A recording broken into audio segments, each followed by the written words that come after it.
Sometimes silence is louder than the roar of a crowd. In the world of professional wrestling, we are addicted to the noise. The pyrotechnics, the screaming commentary, the crashing of bodies on canvas. But the moments that stay with us forever, they don't start with a scream. They start with a whisper. They start with the impossible becoming real right before our eyes. Today we are telling the story of the night the ghosts came back.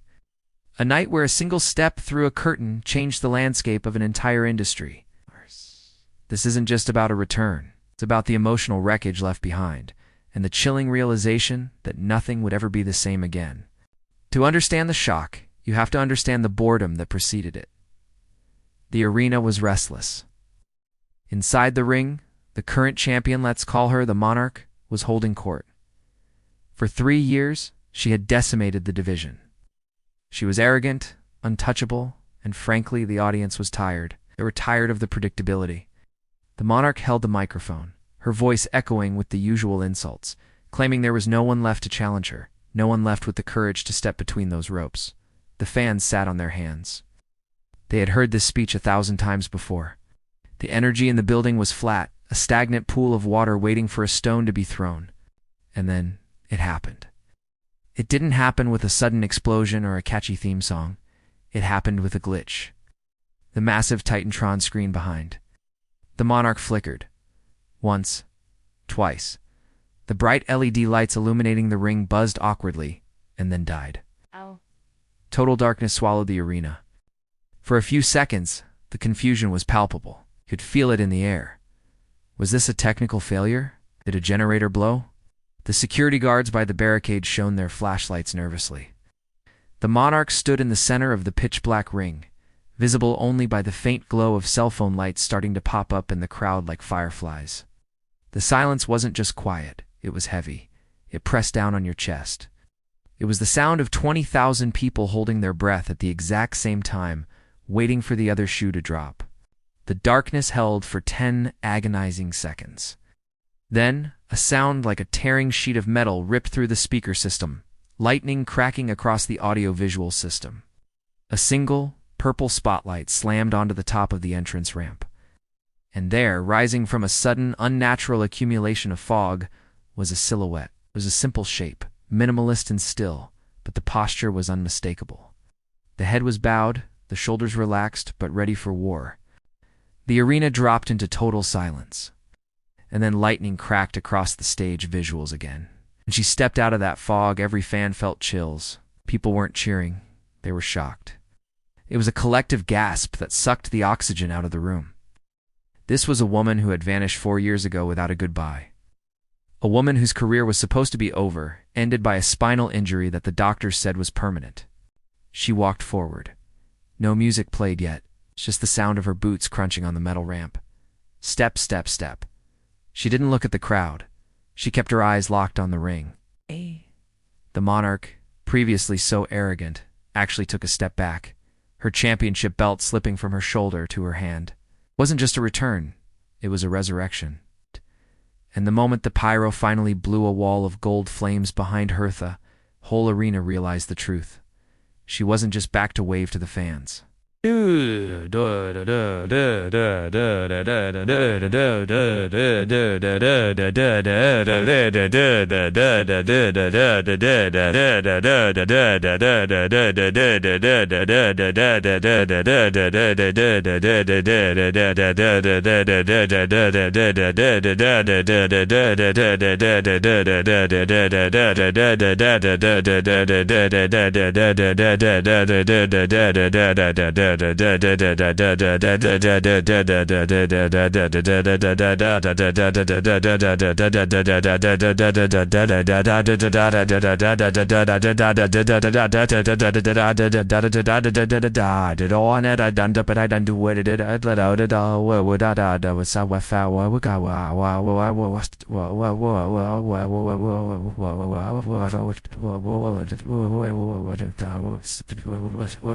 She was back, and she was more dangerous than she had ever been before.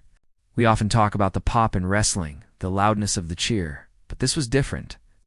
This wasn't a cheer of happiness, it was a roar of disbelief. The commentary team, usually so composed and ready with their rehearsed lines, completely fell apart. You could hear the lead announcer's voice crack.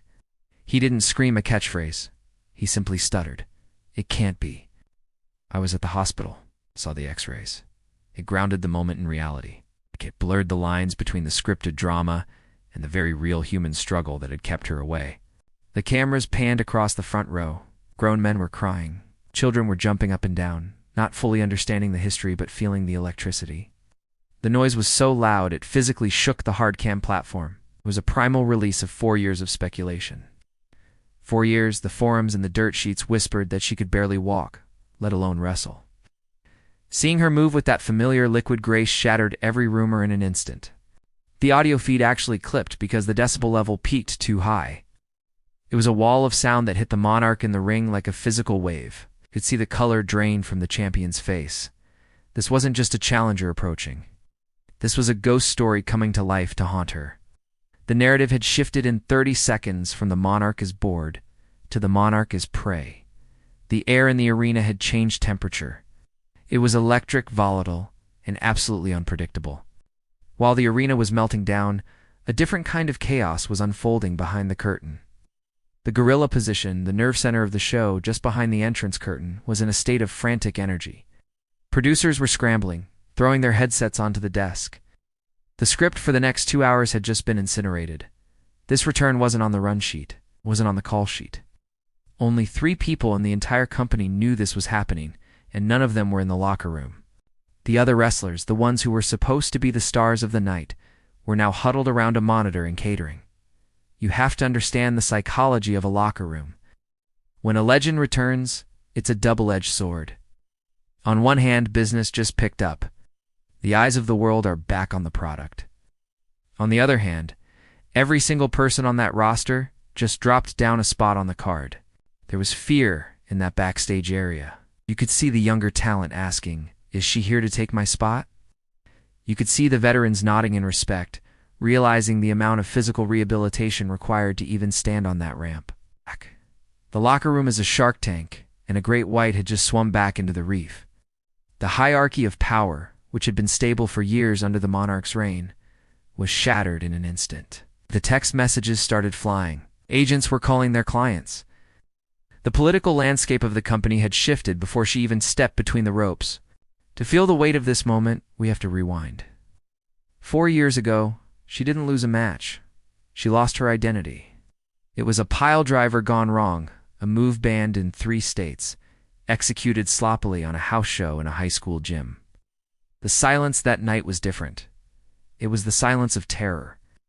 She was carried out on a stretcher, giving a weak thumbs up that everyone knew was a lie. The retirement speech that followed a week later was heartbreaking.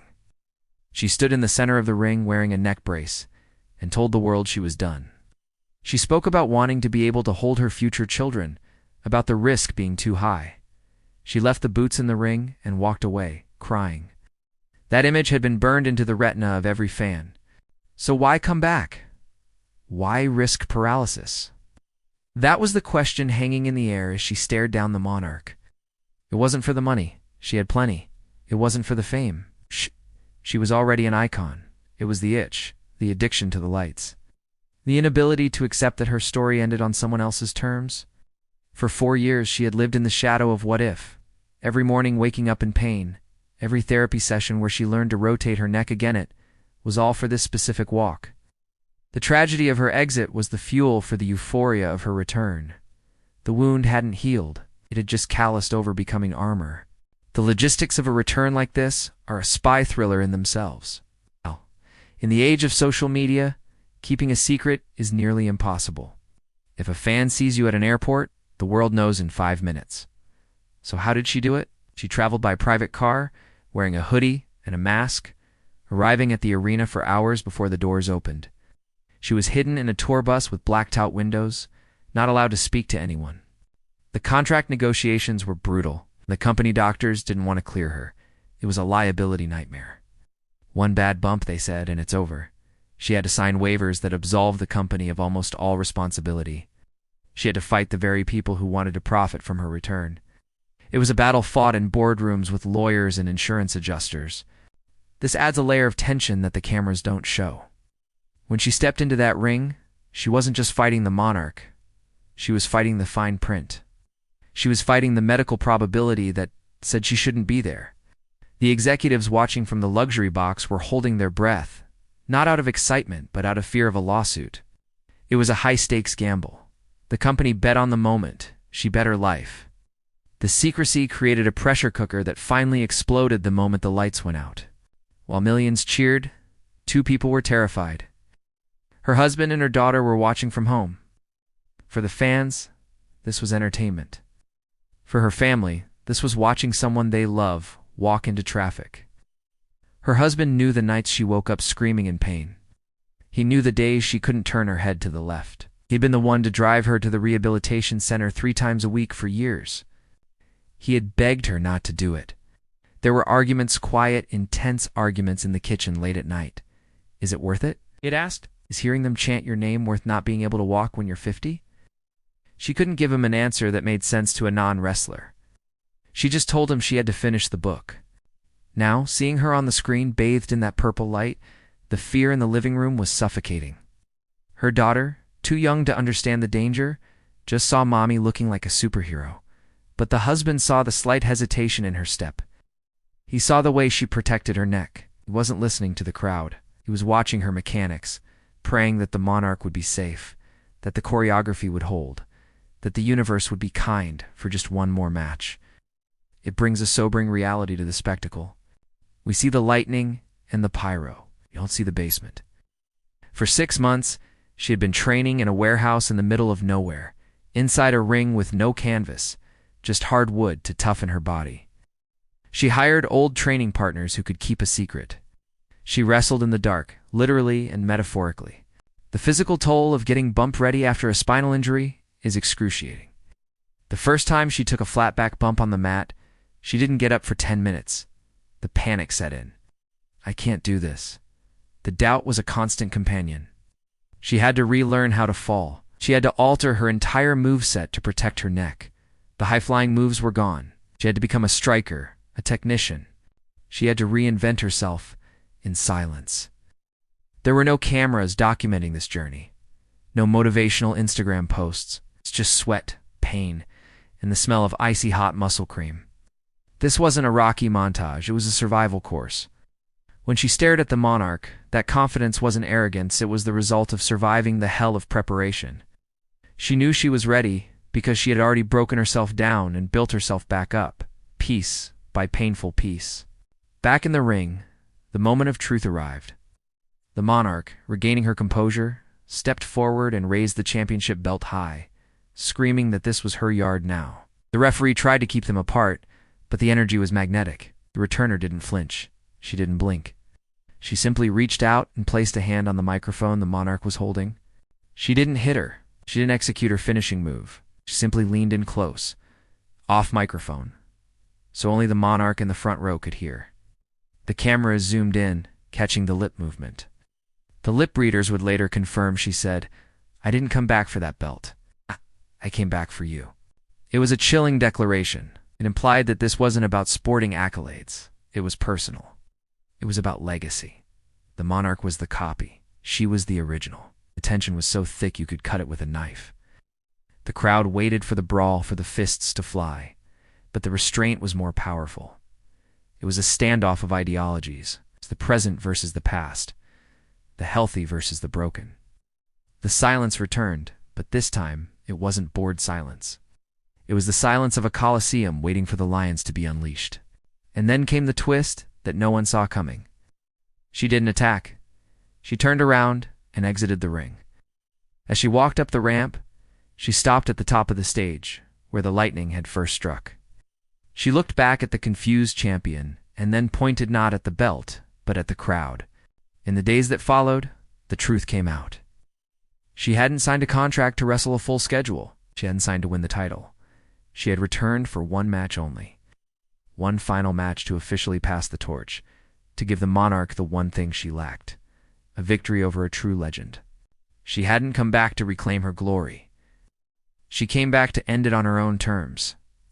The chills we felt weren't just excitement. They were the subconscious realization that we were seeing a goodbye, not a hello. It was a tragedy wrapped in a triumph. The lights went out again, and she was gone, leaving us with the electrifying memory of the moment the impossible happened. And that is the beauty of this theater. We suspend our disbelief, we scream until our lungs burn, and for a few precious minutes, we believe that heroes can cheat time. She proved that they can, but only for one night.